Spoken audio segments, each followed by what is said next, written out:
Landscape Photography World, the podcast for everyone passionate about landscape photography. I'm Grant Swinburne and I'll be your host on this show, talking to landscape photographers about their motivations, creative processes, likes and dislikes. This time I'm talking to Dale Gribble about his work and motivations, along with a range of other topics I hope you'll find interesting. Dale is a photographer based on the central coast of New South Wales, with a passion for showing places that don't usually get shot. He does this in different ways and giving people the curiosity to look up at the sky and into the natural environment. A keen adventurer, Dale looks to explore the world around him with gusto and create beautiful art from his treks into the forests, mountains and beaches around the central coast of New South Wales. His stunning scenes display his love for the landscape and getting to places less trafficked than others. We discuss his love of capturing places that are hard to get to and how his background in graphic design has shaped some of his workflow. We also touch on how photography has been a way for him to help his mental health and be a better human, along with much more. I hope you enjoy the show. G'day Dale, welcome to Landscape Photography World. How are you going? Yeah, not too bad. It's good to be here. Oh, that's the way. Very happy you said yes. Been following your stuff for a little while and very, very happy to have you on board, and, you know, very interested to find out a lot more about how you do what you do. So why don't you start with, telling people a bit about yourself and how you got started in photography? Yeah, sure. Yep. So from the Central Coast, nice little place here. In terms of getting started with photography, my parents weren't really kind of creative or anything like that, and I had a great grandmother who taught me how to paint and kind of helped kind of sow that seed of creativity when I was young. So that just kind of filtered through. I never really got into photography until 3-4 years ago. I'd picked up a camera and stuff like that, but I'd never kind of done anything interesting with it other than taking photos of family and stuff like that. Sure. And because of where I'm located, it's kind of it was easy for me to just go to the beach, and that's when I kind of got into seascapes and started having fun. Yeah. Okay. So what is it about? I mean, obviously it's close at hand. So where you live obviously influenced what you shot. How much do you think that's really made a difference to the way you shoot and how you motivate yourself to get out? I'd say it's probably it's probably the motivation for getting up for sunrise and stuff like that. You'd have to be crazy otherwise to get up that early and try and shoot stuff. I did used to because being near the coast, my dad and grandfather and stuff, they all surfed and stuff. So I kind of got into the habit of getting up early then, which was nice, helpful. And then instead of surfing, I went and started taking photos. Yeah, cool. So are you doing it full time, or are you just doing it as a hobby still? No, at the moment it's still a hobby. I'm just trying to kind of work out what I want to do. My day job's as a graphic designer, so I've still got that kind of creative side of things, which is nice, and photography is definitely a different aspect to that. Yeah. Do you think your graphic design background is sort of plays into how you edit and how you see the world, or are you trying to keep things very real? It definitely allowed me to well, for one, just to be exposed to the programs. When I was at TAFE learning all that stuff, one of the components is stuff like Photoshop. Not that I did photography with it, but I was familiar with it. It wasn't as scary as it can sometimes be. So yeah, I think it's good. Learning stuff like composition and that helps a lot, because I think it's kind of the thing that kind of defines whether or not a photo is going to be good or not. it's kind of that starting point. If that's not there, if you don't have that in your head when you're shooting, then it's not, it doesn't mess a shot up, but it can kind of take it to take it to another level. Yeah. And composition's definitely one of those, those abstract things that you get told, it's so important, but you can't articulate it until it's just like this illusion of goodness, like this is good because of the composition. And learning how to break that down, I think, is an important part, and that's definitely stuff that's kind of learning graphic design and stuff's helped me. Yeah. So I guess that's where you come at it, from looking at the balance and looking at things like golden ratio and so forth, which obviously when you're learning graphic design and so forth, you get you started to get a little bit soaked with. Did you in learning that, did you get into things like color theory and so forth? Yeah, I did. Yeah. You definitely got color theory. It's kind of it's hard to pull color theory into something like landscape photography, though, because color theory for graphic design is when are you going to get these weird colors together in real life. So that was definitely a learning curve. I remember a couple of years ago, there's this really great blog article by who was it? Ted Gore. And he's he just breaks down color theory, and it's the first time that I ever saw color theory applied to landscape photography, not in a abstract, these colors go well together, but in look at this. This is it actually working. This is why it does work. Yeah, this is why it works. Yeah, and I think that's the important thing, and that's the key to unlocking that sort of thing in in photography is understanding why it works and why it doesn't. When to apply it, when not to apply it, but also when it's not working, how to fix things. Yeah, for sure. You can't just point at a sky and that's it. There's definitely a lot of tweaking at different levels that kind of makes it work. Yeah. So talk to me a bit about how you go about planning for a sunrise session, or are you going further afield, or do you kind of restrict yourself to the Central Coast area? And I've pretty much been restricting myself to the Central Coast area, whether that be out of necessity in terms of like lockdowns, end of last year and the year before. But yeah, I'm starting to go kind of further afield, not because I'm necessarily sick of the Central Coast, although when there were lockdowns, I've went to every single place multiple times. But I only realized fairly recently that I hadn't actually gone that far out of the Central Coast. Like last year was the first time I went to the Blue Mountains. Oh wow! And I've only been there twice, kind of thing. Wow. Which blows some people's heads. But yeah, pretty much Central Coast, and then I'm trying to push out into like the Snowy Mountains region. Really enjoy being up in the mountains there. Yeah. So in terms of planning and so forth, what are you thinking about when you're cooking up a plot to get out and do a shoot?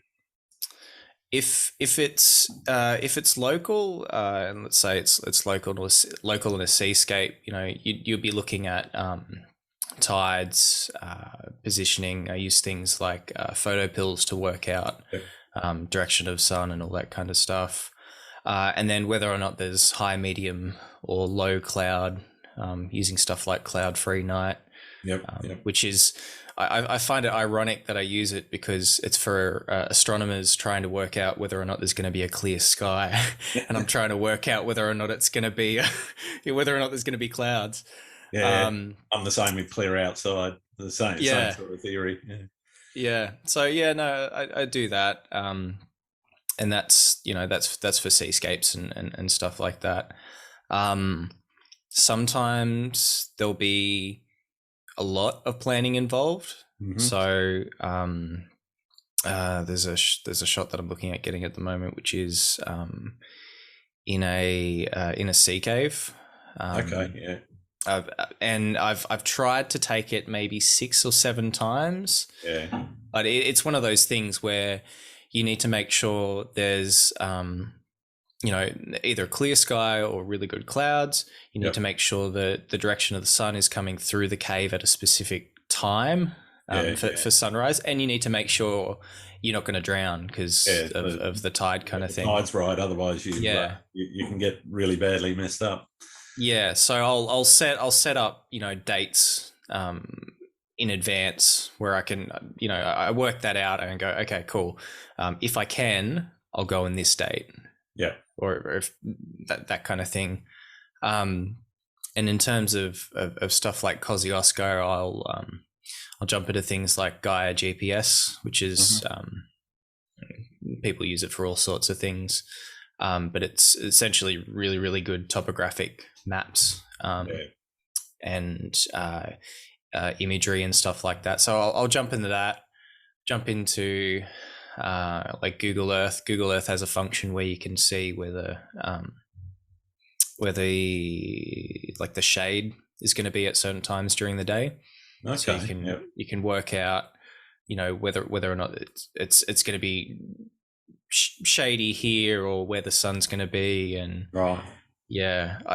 And I love good old topographic maps as well. It's really cool, bringing out the big map, sitting down and going, okay, cool, where's the stream? How can I get there? It's kind of the adventure aspect of it. Yeah. Am I going to be scrambling up a cliff or? Yeah, I like knowing what I'm going to get myself into. And it's not always that, I'm going to go to a specific place and go, okay, I'm going to get the sunrise right here. Sometimes it'll be like that, but I like having options so then I can kind of wing it when I get there. Yeah, right. I have in my head, I can go 100 meters that way. There's a composition. I saw a rock there. Yeah, right.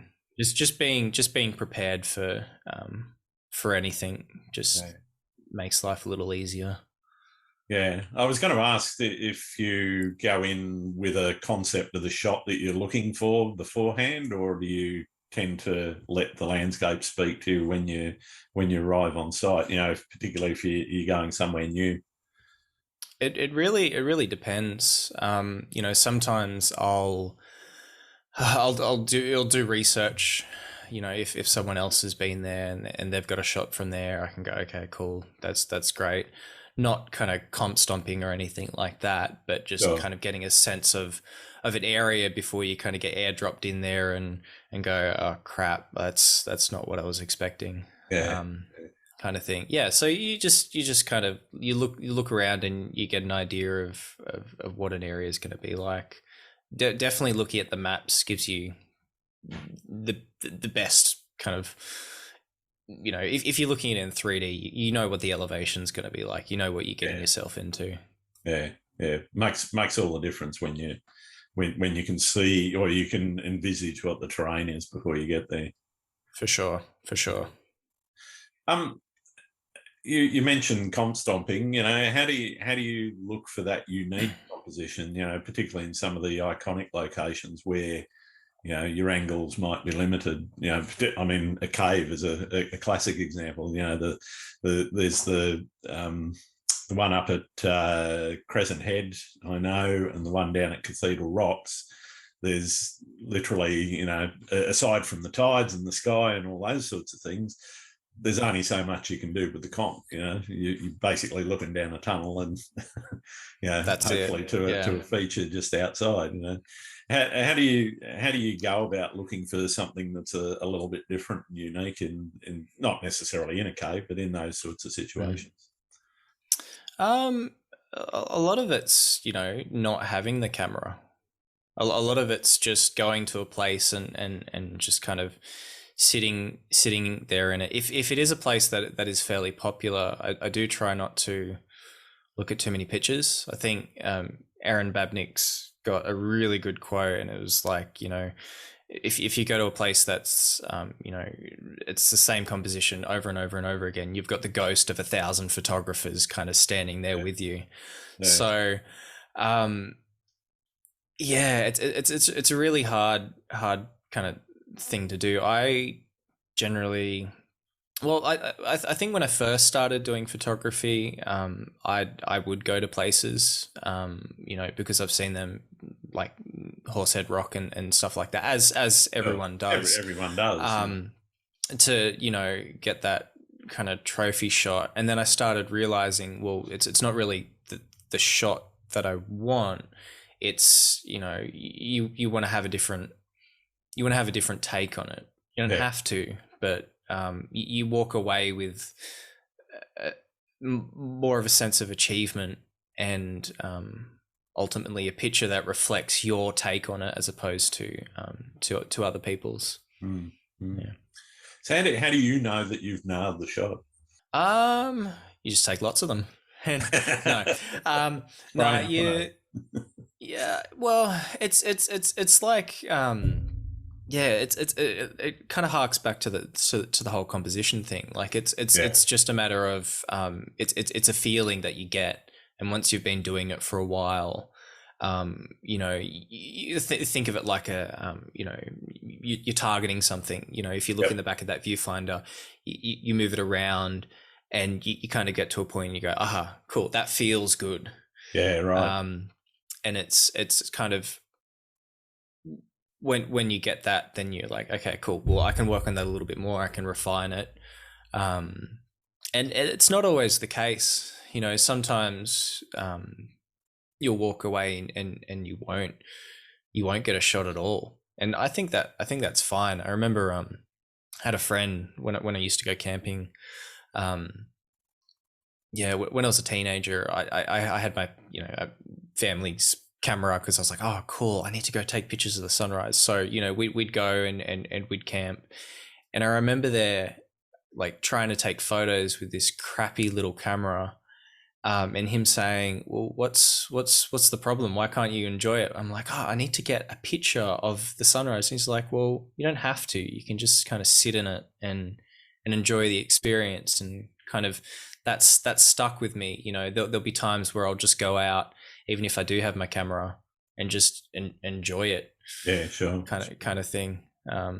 It's yes, it is about photography, but it's also about connecting with nature and kind of having that nice feeling. Yeah. Looking through your portfolio, you've got quite varied styles. You've got some astro, you've got seascapes, obviously, and some mountain and forests and so forth. How would you describe your style? Do you have a style?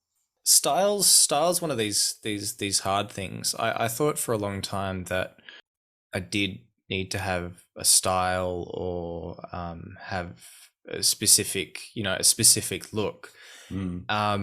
And I was so worried about that I didn't actually end up pushing what I wanted to actually do with my images. So I kind of pushed that to the side, and gradually, as I've been kind of editing, all those little decisions that you make from when you take the image to when you're editing it, and modifying all those things, it just kind of it all kind of merges together. You do end up having a style of sorts, but it's just an accumulation of all those little tweaks and thoughts that you've had over time. So I think I probably do.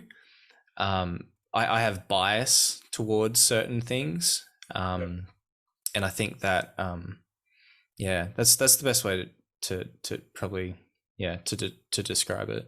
Okay. How would you describe the biases that you have, and what are those things that you sort of are drawn to?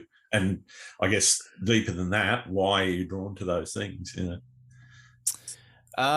So I've kind of shifted a little bit from doing seascapes. The bias there was I enjoy the water and I'm near the sea, and then you've got astro stuff and mountain stuff, and that's Sure. great, that's adventure.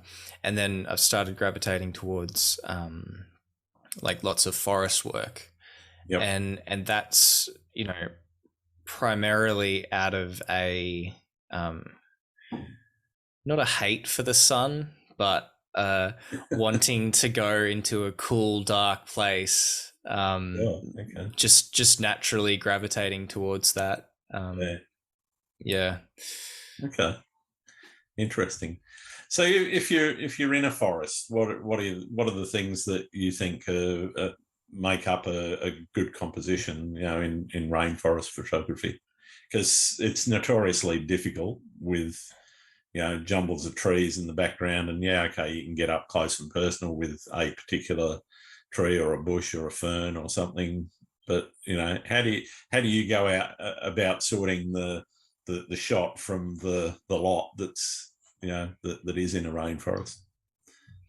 It probably comes down to two things. It comes down to exposure. Obviously, the longer you are in a space like that, the more you kind of get used to looking for stuff like that. It's composition again. You're looking for things that are consistent. Light is light is key for stuff like that. So I'd try and go early in the morning, or even the middle of the day is fine. Middle of the day is great if you want to get like rays and stuff like that. Morning, and late afternoon, you might get a little bit of fog, and that adds a little bit of atmosphere. But in terms of looking for stuff in the forest, it's hard. It's really hard. And more often than not, I walk away without getting a shot. Yeah. And I know as you I've start, walked around forests with my camera in the bag for hours and just not found what I'm looking for, and not even really knowing what it is that I'm looking for, but just knowing that no, that's not it. That's not it. Haven't found it yet. How do you deal with it's a curiosity thing. It's a what happens if I go over there? What if I move here? that? Well, And being aware of things like where the light is, yeah, and moss, and if there's water elements as well. Obviously, knowing where that is, and just being familiar with an area, I think is really important when it comes to forest stuff. yeah, So a lot of the forest stuff that I was doing was during lockdown last year.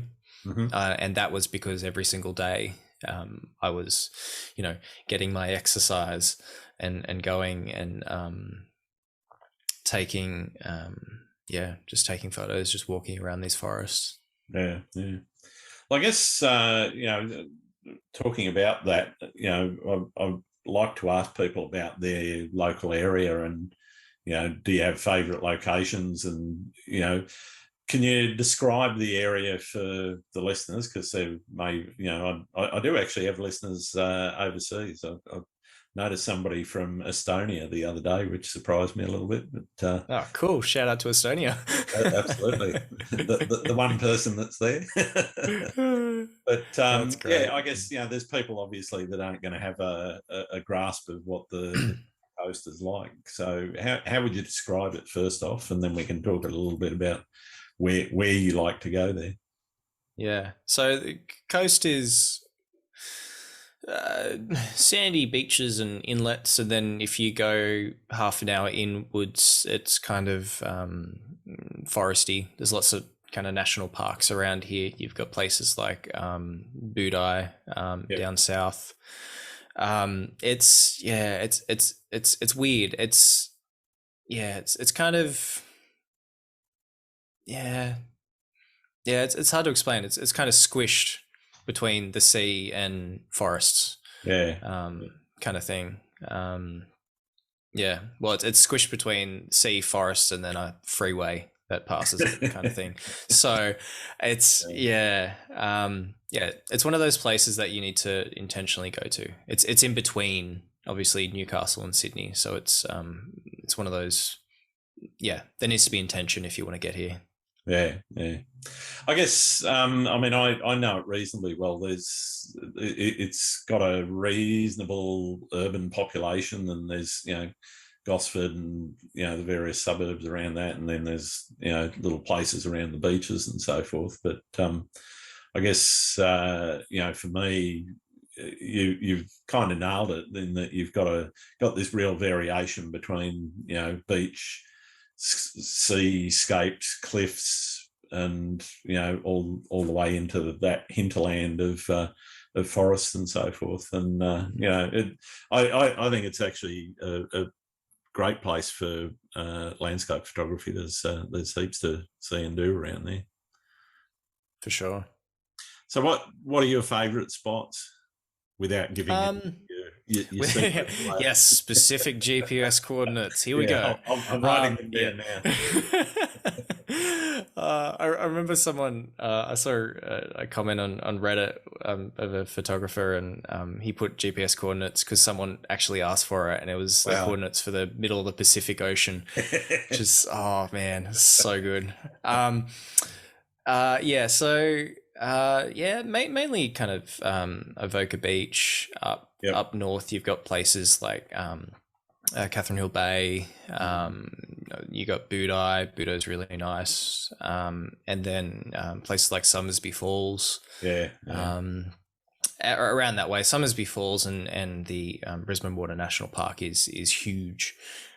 So around Giracal and stuff like that, it's you just gotta.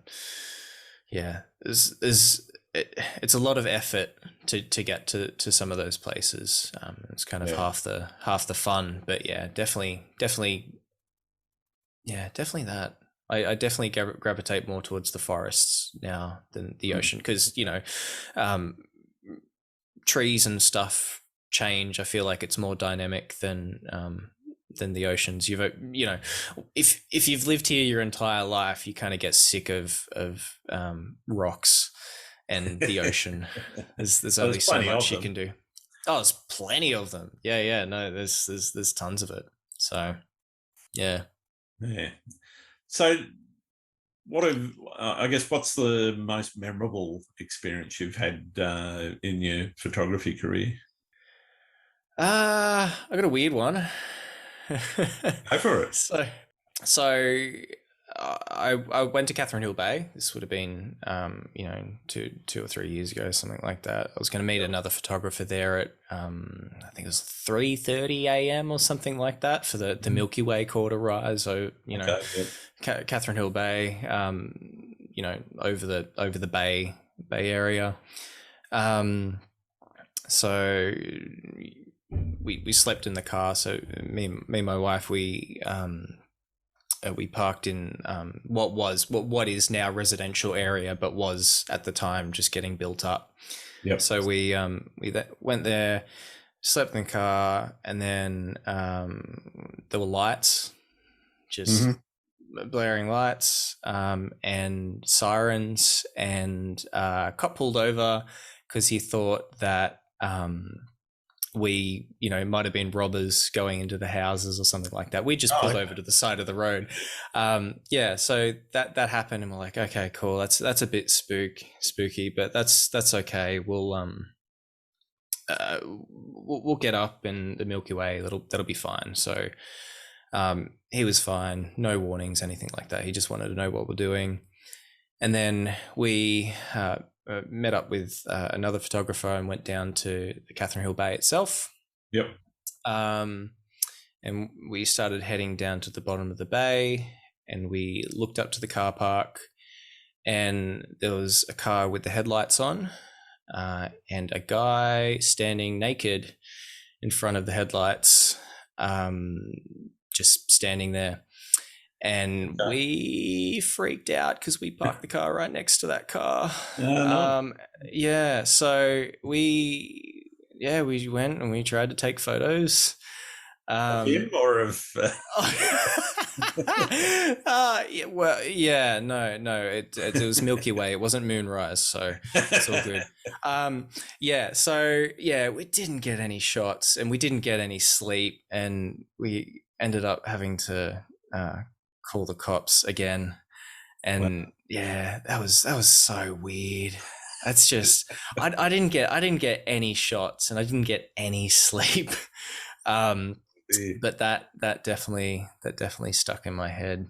Um, yeah, it's weird. And then we've I've got other things like Kosciuszko, going there just before the ski season, kind of thing. Minus 8, super cold. Mm-hmm. One of the group there got hypothermia, another one got nosebleeds. So Nosebleeds. Ah. yeah, well, I'm not sure if it was the elevation or maybe just the cold. Wasn't expecting it, kind of thing. He did, yeah, he was camping with an Aldi tent, so yeah, yeah. No, it was pretty funny, but it's good. Things get interesting when you go on trips, Yeah, and you do stuff like that. Definitely, photography for me and going out with the camera is a means to an end. It's an excuse to go out there and take shots. yeah. And see the sunrise. Like go to all the effort of hiking somewhere, just for something special. Yeah. So I guess doing it as a hobby. Are you doing it largely for relaxation, or are you doing it because you just love it, or are there other motivations in behind that? Yeah, it is a hobby at the moment. But it is something that I would like to do. Okay. But if it's something that you'd like to do, obviously there's got to be a long-term goal. So I'm just kind of I'm building up to that. I'm not kind of going gung-ho into it. As I said, I've only been to the Blue Mountains a couple of times, so I need to get out there and take more pictures before I need can. a bigger portfolio. I need a bigger portfolio. Yeah, exactly. And I'm not complaining. Obviously COVID and stuff like that has mucked it up. I've tried to go to Tasmania 5-6 times in the last 6 months. So yeah, it'll happen eventually. Travel anywhere has been a bit of a struggle, I think. And yeah, for sure. Occasionally I see people getting out of the country and out of the state, but not often. Yeah, it's scary. Like, oh, there's a plane window, and it's this amazing thing. Yeah, no, it'd be nice to get out, and kind of push. Like the Central Coast is great, but the great thing about landscape photography is it's all about the landscapes, and there's only so much you can fake or try and look for in a certain area. It does start to dry up. Even if you've kind of pushed as much as you can into it. Yeah. Is there anything that has changed your perspective after the lockdowns and whatever about travel for photography? Has it just made it more valuable to you, or something that you desire more, or just something? Look, I just want to see more of Australia. Honestly, everyone's in love with places like Iceland, and yeah, I do. Yeah. I do. That'd be cool to check out. But honestly, we've got 1,000-year-old forests in Tasmania. That's a 3-4 hour flight. Down south, we've got New Zealand. We've got, and that's pretty much me at the moment. I'm just keeping my eye out. Because the rest of the world's good, but I'm pretty sure Australia's got a lot to give as well. Plenty to offer. Yeah, I definitely agree with that. So much so, the wife and I have invested in a motorhome which we take delivery of later this year. So the plan is Yeah, next year cool. to take off and try and do a lap. I don't know how far we'll get and how long it'll take. We haven't got that far into planning yet, but Yeah, cool. Living the dream. That's great. kinda, yeah. Looking forward to that. It Yeah. should be an interesting experience. What sort of routine do you have when you out in the field? You've made your plans at home and you've got the idea for the shot. You've sort of hiked into the spot. Are you straight into it and pop the tripod up, put the camera on, and start shooting, or are you more introspective or more searching around and trying to work the compositions? Yeah, look, generally I'm looking for compositions. And I've gotten out of the habit of using a tripod most of the time. Yep.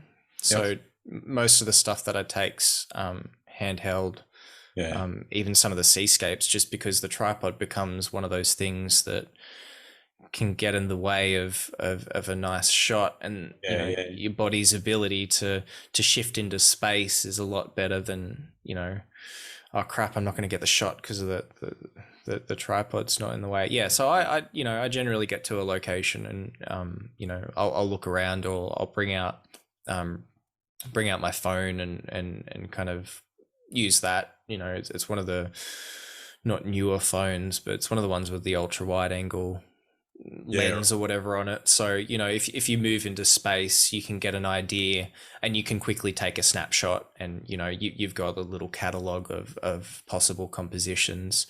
And it depends on what I'm doing. It depends on whether or not there's going to be a sunrise. If there's a sunrise, then there's obviously a time component to it. You're going to need to sort that out as soon as possible. Whereas if it's something like a forest, you have the ability to move around in space, and just look around, take it all in, and find compositions, find light, all that kind of stuff. Yeah.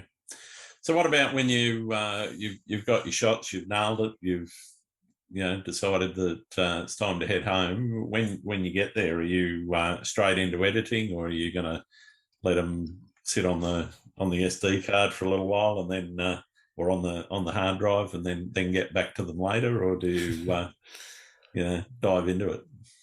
I generally, I generally get them off straight away because I'm generally excited about it. Mostly because I'm like, crap, are they in sharp? Did I blow the highlights on that? Have I got to go back? Well, yeah, that's the thing. Yeah. If there's rain and if it's somewhere on the Central Coast, then I might have to go back, kind of thing.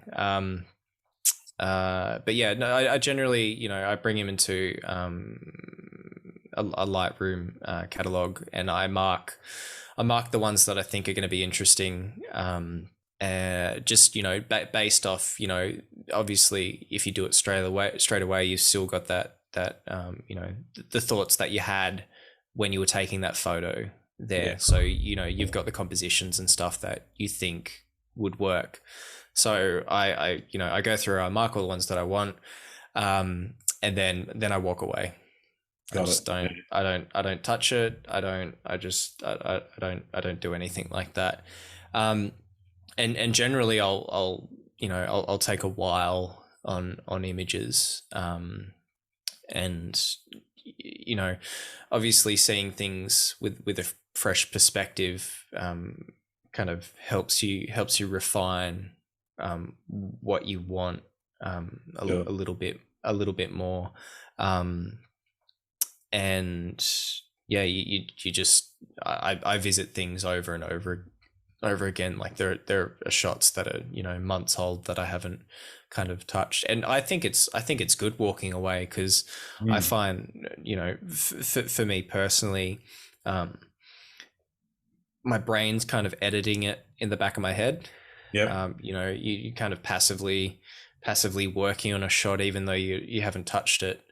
So when you go back in, you've got more ideas, and you've got kind of you've got a new take on it generally. Yeah. So when you're into the processing, what sorts of things are you doing?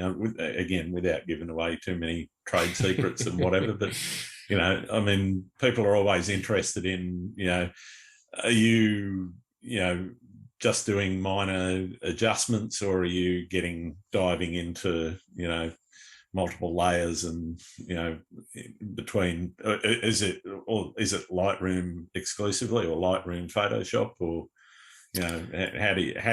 what's your workflow look like, I guess? Yeah, so generally bring it into Lightroom, obviously flag the ones that I want. When I get them, work out whether or not, there's going to be a focus stack or something like that. Make slight adjustments to it and then export them into Photoshop. And then most of the stuff that I do is within Camera Raw. But I also do work with a lot of layers as well. I remember, what was it? There was a forest shot and I had about 65 layers or something like that. And that's just, slight adjustments. Yeah, I've given up on saving things as Photoshop documents. I save them as, I think they're PSBs or something like that. Yep. Which, they're like 10 gigs a pop or something like that. Yeah, it's pretty ridiculous. But yeah, most of it, lots of little layers, because, as I said before, like I go back in and I keep refining it. And having those layers is really good because, although Camera Raw is good for some things, if I need to clone stuff, obviously I want that on a separate layer just in case I want to pull back on it. And having those layers gives me the flexibility to work out what I want to get, or it might what's an example? So you might get down the line and go, crap, I didn't blend those, maybe like there's the edge of a fern or something like that that's blurry, right, because the stacking was messed up. I can go back to that specific one and mask it, and because there's all adjustment layers, all I'm doing is I'm not working kind of destructively. Yeah, right. But there are other times that I do work destructively, and I just wing it. And it's not that I don't care that it's destructive. It's that sometimes you get into that headspace and you just want to kind of push through. Sometimes I'll do like a rough edit of an image when I get it first, just to see whether or not it's going to work. Mm-hmm. And I might use that as reference or something later on when I go back in and I start from scratch. Yeah, right. So are you shooting, say that again, does your shooting influence your editing style, or does your editing style influence your shooting style, or neither? And, it's something that's sort of grown organically on both sides. I think it's definitely both sides, but I find it's always backwards, because obviously when you're editing, you kick yourself if you get something wrong. Yeah. So I always, make sure that I, you take multiple shots, underexpose, overexpose, all this kind of stuff. So I've got the utility to modify the shots and stuff like that once I do get them into processing, because otherwise, otherwise you just kind of, I've made the mistake of thinking that, what I've got's really, really good, and then bringing it into Photoshop and going, oh crap, I've blown the highlights, Darks you can kind of hide to a certain extent, but highlights are pretty hard to fix. And depending on the camera and the lighting conditions, you can also recover darks a little bit better than you can your highlights. But as you say, once the highlights are blown, they're blown. Yeah, for sure. So I've got a Nikon D610, which I think's 2013, 2014 or something like that. It's fairly old. It's not amazing or anything like that. So I do feel like I need to overcompensate when it comes to making sure I've got everything that I need. Yeah. So shooting handheld, obviously, that gives you flexibility, but I guess in terms of long exposure and so forth, that has its limitations. Are you shooting without filters most of the time, or are you just trying to do it with your exposure triangle to control those longer exposures? Generally, you can get away with a lot more than you think you can, if that makes sense. So, like for seascape stuff, I think I can get just under a second generally. Okay. But it depends. It depends on what you're going to do. You know what I mean? It depends whether or not you're going to maybe crouch down and brace with the camera on your knee, or whether or not you're going to hold your breath and take the shot then. Yeah. And in terms of or if there's a handy rock you can rest it on or something like that. Yeah. It's generally, like, most of it's a lot of kind of bracing, because when I do seascapes, I don't enjoy getting wet, but they're the best kind of shots. Yeah. So if you're kind of in there, whereas if you get a tripod, you knock that over and it's just, you trip and it's horrible. In terms of like forest stuff, same kind of thing. I generally have a CPL on, like a circular polarized filter, all the time. That makes life a little bit easier. Makes it look a lot better. It's just a matter of knowing what your limitations are in terms of being able to shoot, and having an understanding of the exposure triangle and knowing what you can get away with. You get you get punished if you get it wrong, but if you get it right, you generally get you get a composition that you're happier with. Yeah, right. Yeah. I guess knowing your gear as well makes a big difference. 100%. Yeah. It's always a lot easier once if you're unfamiliar with the gear. It's much harder to get that accuracy, I guess, in terms of particularly handheld shooting. I guess moving on to some of the why. Do you print your work, or are you just exclusively releasing it online? I've printed some stuff, and that's been an interesting process. I feel like printing is the end game for a lot of photography stuff, because obviously you post it on Instagram or something like that, and it's it's very short lived. Whereas you get an image. Daily dopamine hit, I guess. Yeah, you do. That's not necessarily. Yeah, it's less helpful than if someone pays you to do a print. I like the process of printing, which is it's good. I've printed a little bit. Be nice to print more, but I'm happy. I'm happy building up a portfolio and knowing that I have the ability to print stuff. And I mean, it's and if you're gonna print as well, you're better off printing as big as you can. Yeah, absolutely. Yeah. Do you print your own, or do you use a print service? No, I generally use a print service. And it really depends. I think on the coast here we've got Deluxe, and then we've got Created for Life. They're the two kind of really good ones, and they're great. Yeah.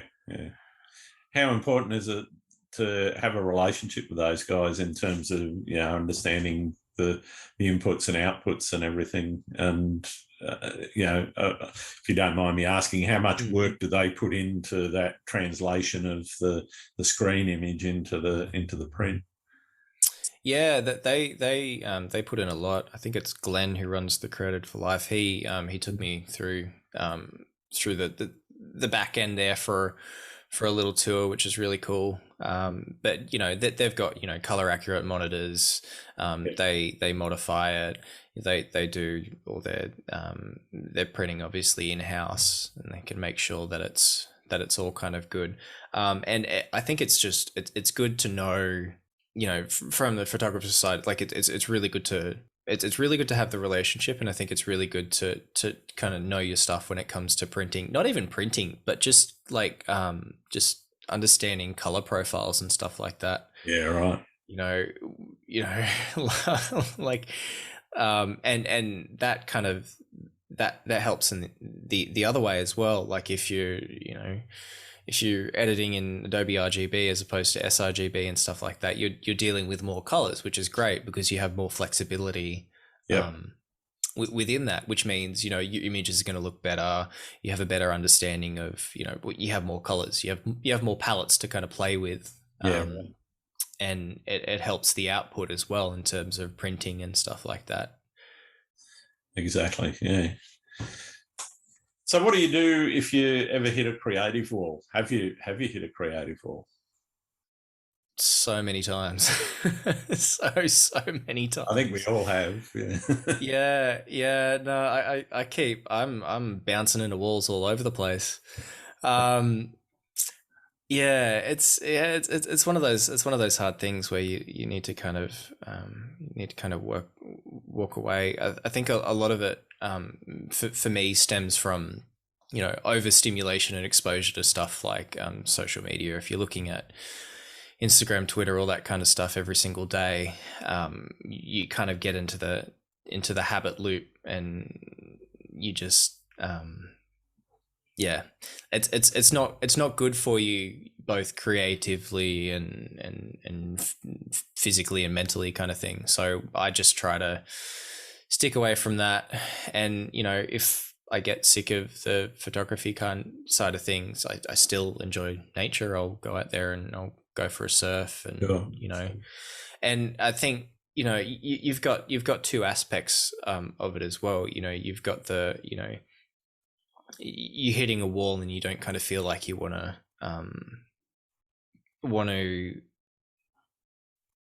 kind of do it anymore. And then you've also got the side that kind of says, I'm not good enough. I'm looking at all these other people. Why should I? Comparison against somebody else's portfolio. Yeah, and that's kind of one of the most destructive things that you can have creatively. It's a hard kind of balance to make between being inspired and being crushed, because someone's kind of better than you at stuff. But I don't know, a lot of it's winging. It's all swings and roundabouts. You end up kind of coming to a place where it's okay, but understanding those markers, for me with social media and stuff like that, just trying to flag that, okay, cool, that's not quite working for me. I'm not feeling good. I don't really want to do that, and just kind of stepping away. It's honestly, social media detox is the best thing you can do. Yeah, agree with that. Just I spend way too much time on it myself. Yeah, but, look, it's gonna be there. It's gonna be there when you come back. Exactly. Nothing's gonna be. Yeah. I mean, one of the pieces of advice I've given to my girls has been, don't compare yourself to somebody else's highlight reel, because what you're not seeing is their blooper reel.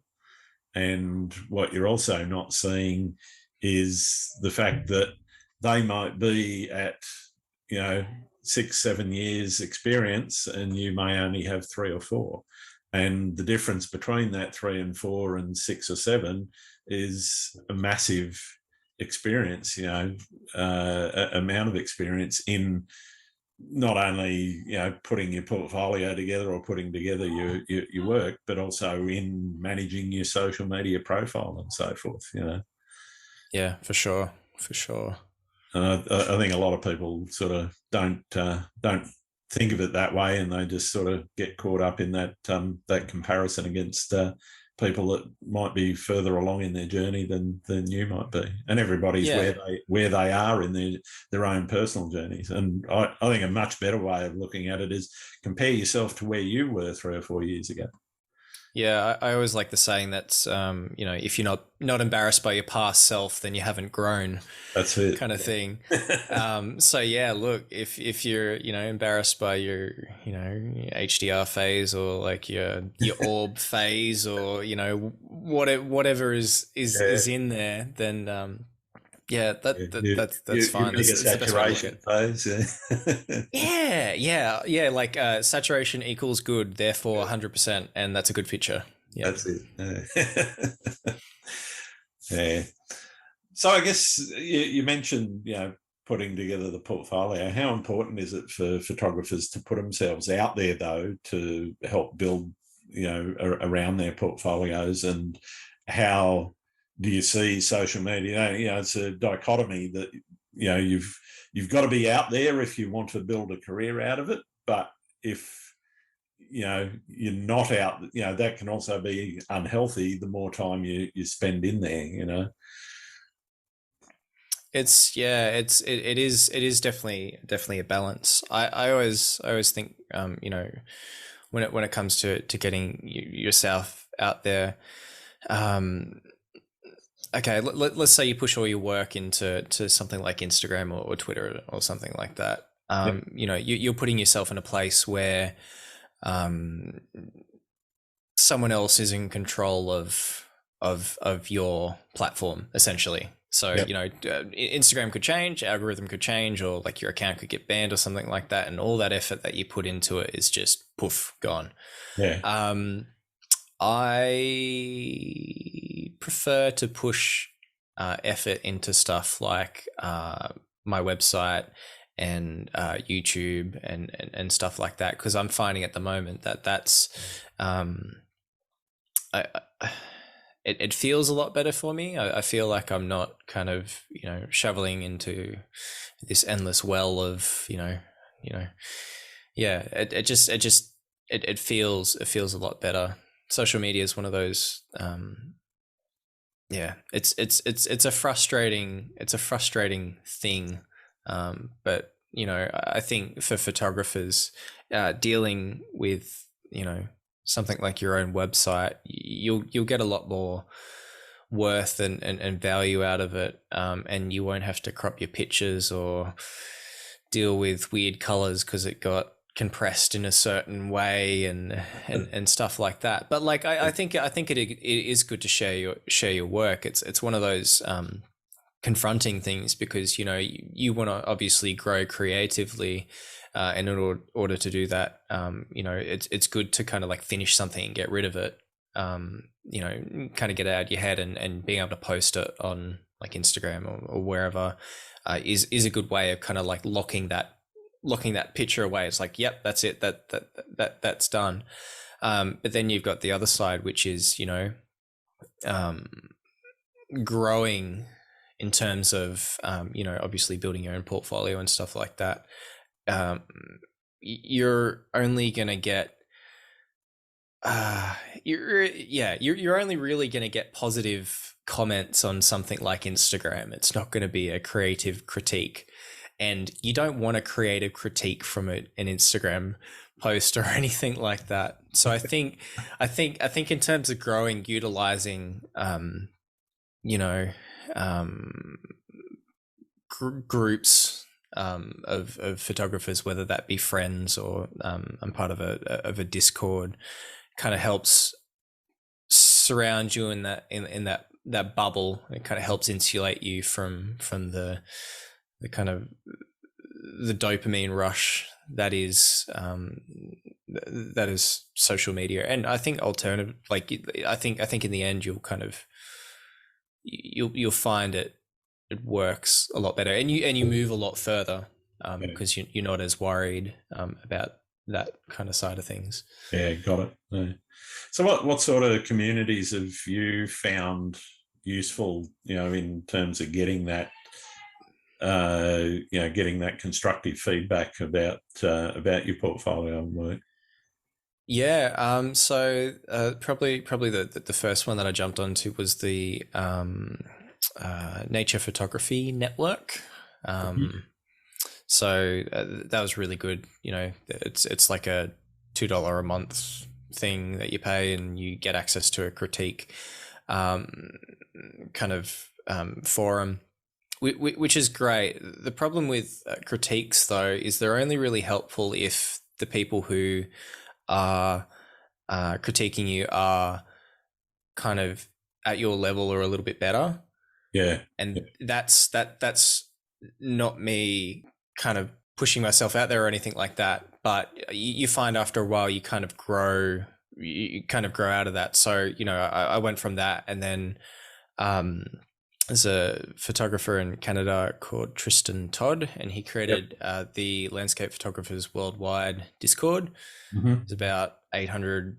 Yeah, actually, no, there's nearly 1,000 at this point members on it, and there's a critiques channel in there, and there's a whole bunch of good photographers in there, Yeah. and it's so scary posting stuff in Yeah. there and getting and getting critique, but I think it's good because it's a safe space. Yeah.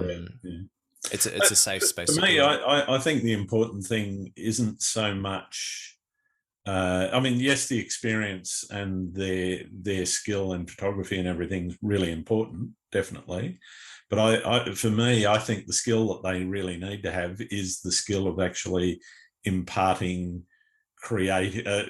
constructive feedback in an appropriate way. So that they're not pulling apart just the bits which are wrong, but they're also sort of saying, okay, well, rather than do X, why not try Y as an alternative? And they're actually, giving much more encouragement as opposed to, just sort of ripping your pieces to put, Yeah, for sure. It's kind of what you really want is you don't necessarily want to critique on your picture. You want to change in your perspective correct, yeah, of how you do see things. mm, And that's one of the good things about kind of being in a community like that. You get all sorts of perspectives, yeah, and yeah. people have different pros in terms of what they're good at.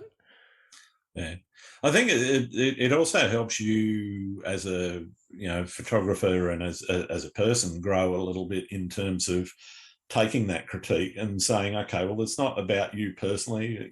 Yes, it might be about some of the choices you made in either composition or editing or whatever. But it's not about you. It's about, and if it's centered around the work, then it can be a really positive experience. As you said, you get to look at things through a different lens and get a different perspective on how somebody else might react to your work. Yeah, for sure. It's definitely it's definitely getting critique from other people is more important than going and looking at like a YouTube tutorial or something like that, because ultimately when you go look at the YouTube tutorial and go back to your picture, it's still your perspective. Yeah, exactly. Not that your perspective is necessarily bad, but you're just getting more brains in there to kind of Yeah, work on it. And I find, that definitely helps you grow creatively a lot better, a lot yeah, faster as well. totally. Yeah. So, what's your favourite thing about being a photographer? I find it's really cool being in a position where you can you can point at one specific thing that people wouldn't necessarily notice and say, "Hey, this is why it's special." Yeah, Here, look at this very specific thing. Um, yeah, I find that great. People find it crazy when I'm driving a car and I go, "Oh, look at the cloud," that kind of stuff. Um, yeah. they're just like, "Oh, weirdo." Um, Yeah, but that's my wife. yeah, it's just like, oh, like, yeah, the tide's gonna be really good, Yeah, or like, yeah, but going to be a good it's sunset tonight. Yeah, yeah, like, yeah, it is cool though, because you can it gives you, especially with landscape photography, it gives you the ability to almost future read. Yeah, Like read condition. I think I know what this specific place is going to be looking like at this specific time. Yeah, right. And with sunrises and stuff like that, it's really cool being able to go, okay, cool. Let's get up for the sunrise tomorrow. Because I know it's going to be really, really good, as opposed to sleeping in and, obviously getting all those pictures of people. Hey, check out the sunrise. Yeah. Yeah. Check out the sunrise this morning that you missed. Yeah, that's right. What's the least favorite thing? Probably leeches. Yeah, they're genuinely though, like the effort that you kind of go to get to some of the places is it's great and awesome and stuff like that, but it's also a pain in the butt. But that's okay. That's, you've got photography, at the end of the tunnel to kind of to look forward to. It's that kind of north star. It's you just you go through it. But yeah, probably that. And you when you walk away with a crap shot, it's frustrating sometimes. Yeah, definitely. But that's half the fun. Like being able to, if there was an amazing sunrise every single morning, you'd kind of get sick of it. Yeah, there wouldn't be anything unique about it. Yeah, but like the effort that you take to going to a place over and over and over again, and if that ends up being rewarding, if you end up getting a shot that you wanted, it's just compounded. It's so much better. Yeah, sure.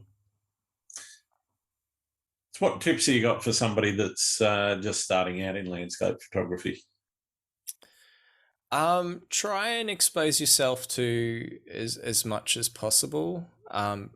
I found one of the best things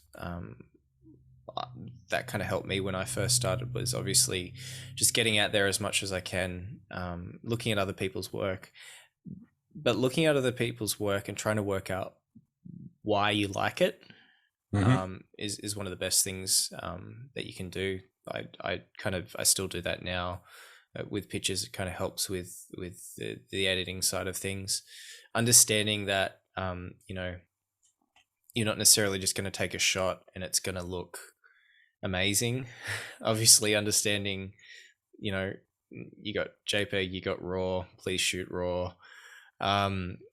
And yeah, just having an overview of how things work and knowing how your camera works is sure. One of the most important things. Being able to, quickly change things on the fly is super important. And have fun. Like just be curious and go out there and if you don't, I think when you first start photography, like you might gravitate towards landscape stuff, but don't let that limit you. Just go and take photos, and you'll learn a lot more from just being curious and doing whatever than you will from just trying to focus on one thing. No, that's great advice. Thanks for that. Who are the particular photographers that are catching your eye at the moment? And is there anyone that you think I should be talking to on the podcast? Yeah, for sure. I've got two people that I reckon you should get. I've got three actually. So Hee Soo Chung, I think someone's mentioned him before. Just amazing. Just puts a stupid amount of effort into things and probably doesn't get much sleep. I've asked him a couple of times. He's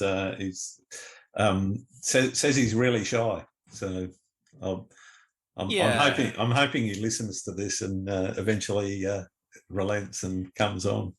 One day, if enough people say it, it'll that's it. Good. It'll happen. We'll just manifest it. Yeah, for sure. And the others, I reckon, Luke Hazard. He's from the Kosciuszko Snowy Mountain region. He's got so many nice pictures from that area. And the stuff that's kind of blowing my mind at the moment is he's like at the end of the snow season, he started getting like snow ice caves.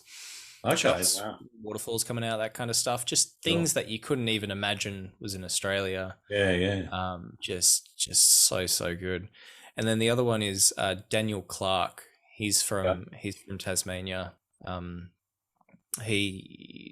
think he's only really been posting since mid last year or something like that. But he's just absolutely incredible. Some of the work that he's got's great, and he's really pro conservation when it comes to stuff like that, because obviously there's a lot of issues in terms of forestry and delogging and national parks getting ripped up down there in Tassie. So I reckon he'd be really good to talk to. Fantastic. Thank you for that. That's good. All right. Well, I've got one more question for you, and for a lot of people, it's the most important one. Do you like pineapple on pizza? Yes. Yeah. That's a definitive. It's like it's my favorite kind of pizza. And I don't know, it's only weird people wouldn't like pineapple on pizza. So yeah, no, it's really good. I know it's a fruit, but so what? Fruit on pizza is fine. Yeah. Well, tomatoes are fruit. Yeah, that's true. Yeah, exactly. You couldn't have pizza without tomato. Exactly. It's a hidden thing. Fair enough. All right. Well, thanks so much, Dale. It's been wonderful catching up with you and learning a lot more about you and what you do. Where can people find your work? Best bet is I'm at Dale G Photo on Instagram and Twitter, and at dalegphoto.com is my website. So yeah, pretty much search that and you'll get there. All right. Well, thanks again, Dale. It's been wonderful. Thanks for listening to Landscape Photography World. I hope you enjoyed the show, and keep listening because I'll be joined by some great guests in upcoming episodes. You can find my work in this podcast, grantswinburnphotography.com. I'm also on Instagram, Twitter, Facebook, and YouTube. I'm Grant Swinburne. Hope to see you out shooting soon.